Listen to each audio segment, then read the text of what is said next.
Hi, I'm Veronica Monet, and I want to teach you about the exquisite partnership formula. Don't let the name scare you. It's actually very simple. It's just 5 steps. So this is specifically for when you don't want to negotiate.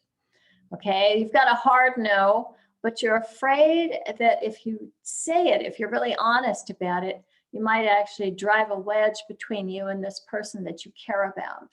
So this is designed specifically for a firm no that opens everybody's hearts and draws them closer together.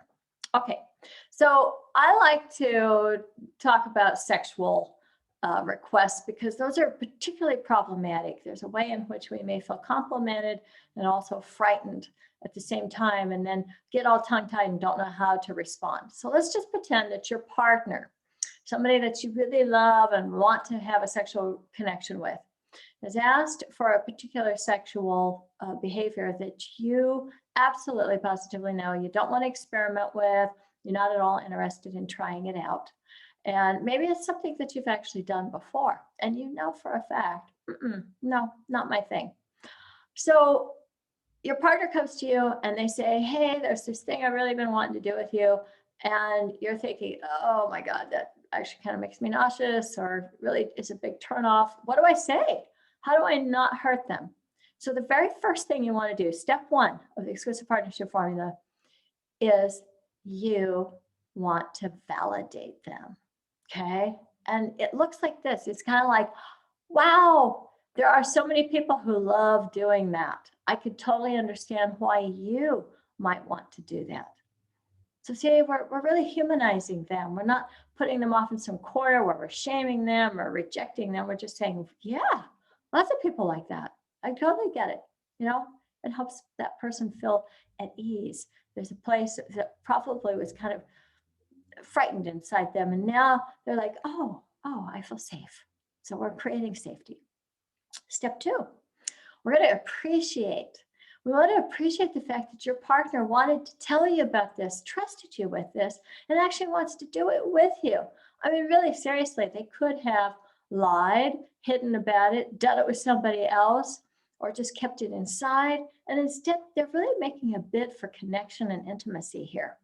It's still something you're absolutely positively not going to do, but you want to appreciate the fact that they brought this to you. So it might look something like this. Wow. And you know what's really feels good to me is that you wanted to share this with me. That this is something you wanted to do with me. That makes me feel so loved, so special. Okay, now they're probably anticipating a yes. I give you that, okay? So we're going to come in with that hard no.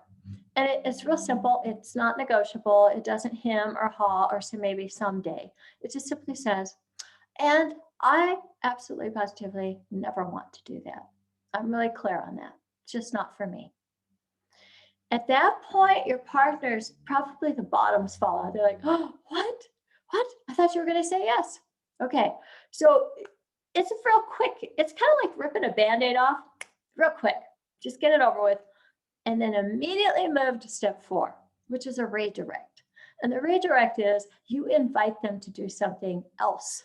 Okay. So it might look like this.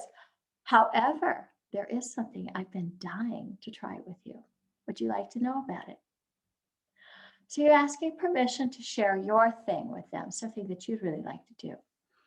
Most people, not everybody, but most people are just so curious. Like, well, what is it? What is it? What is the thing you want to do? And if you really show up with a lot of enthusiasm and a lot of joy, then it pulls the person closer to you. And it also helps open your heart so that you don't end up contracting, pulling away, shutting down, and building a wall. The whole idea here is we want to keep our hearts open. But after they've heard what it is you want to do, there is kind of a 50-50 chance. They may say, yeah, that sounds great. Let's do it. Or they might say, nah, I don't think so. That doesn't appeal to me either. Now, it might not appeal to them at all.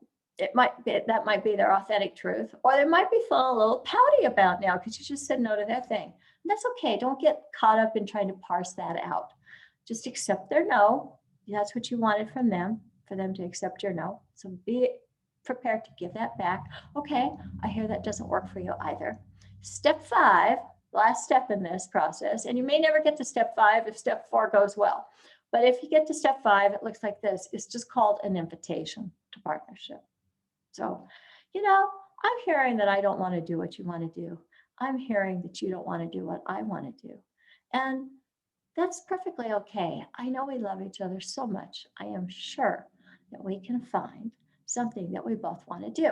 So, how about we get together tomorrow night after we get home from work, or you could say next Tuesday at 6 o'clock, whatever works for your schedule. And we'll just sit down and we'll spend some time exploring the things that we both really want to share with each other.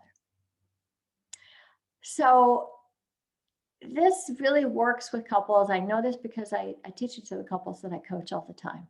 I hope it benefits you. I hope that it brings you and the person that you love the most closer. And be sure and try it on people that you're not partnered with. I have used this on neighbors. I've used it on business associates. It's really simple. It's a sweet way to build connection while asserting your healthy boundaries.